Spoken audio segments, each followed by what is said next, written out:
In this lesson, we are going to learn why the political gains that African Americans had achieved during Reconstruction didn't last, and ultimately how Reconstruction comes to a close. But before we do that, we have to take a look at a couple of other people. Here we have Northerners, specifically Northern Republicans, that moved south to try and make a quick profit off of the conditions in the South. Essentially, they were profiting off of the misery of Southerners. And as these cartoons illustrate, these people were not particularly popular in the South. The reason they were called carpetbaggers has to do with the suitcase that they used, which you can see in the cartoon here on the right, which was literally made from carpet. Not every white Southerner was a Democrat. There were some white Southerners that were Republicans. These people were despised by their white Southern neighbors and earned the nickname scalawag, which was a put-down term. Economically, most African Americans became sharecroppers in the South. They needed work, and the former plantation owners, or the current plantation owners, former slave owners, needed workers. So what resulted was the system that we call sharecropping. The African Americans became farmers on the land, oftentimes, not always, but oftentimes on the same plantations that they had worked as slaves. Now, farmers only going to get paid once a year when the harvest comes in, and they get paid for the harvest. So during the course of the year, as they make purchases, often in the South in this situation, at the local country store, they would have to run a tab, and that bill was paid when the harvest came in. The farmers would go in and settle up with the store owner, and unfortunately for the sharecroppers, often they did not earn enough that year to pay off their full tab, so they would begin to carry a debt into the next year. This led to a situation where sharecroppers were trapped on the plantations because of the debt that they were in. This situation came to be known as debt peonage. It was also a situation that planters were rather happy about, because being in debt prevented the sharecroppers from leaving.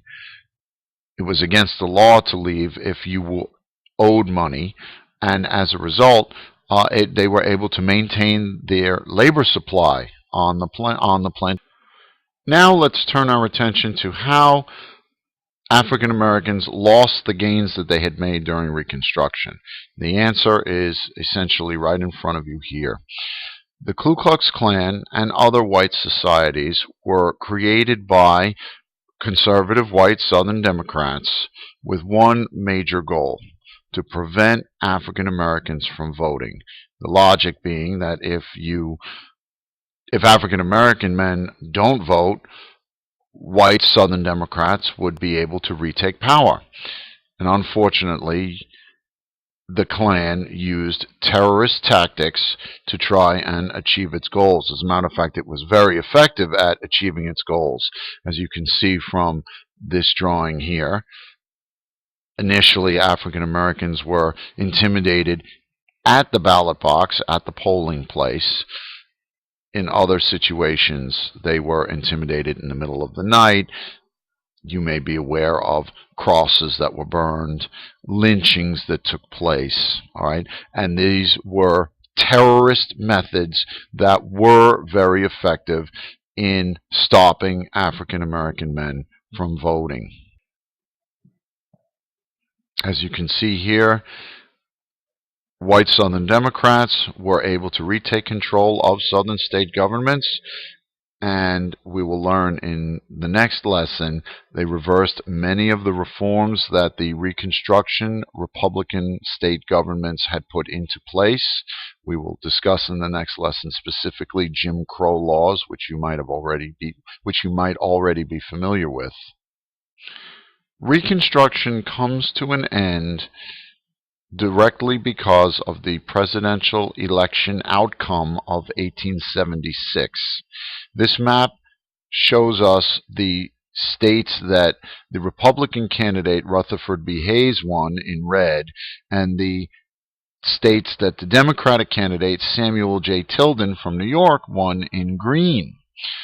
However, if I make this larger, you will see there are 369 electoral votes, which means that candidate, in order to become president, must win one more than half, in this case 186.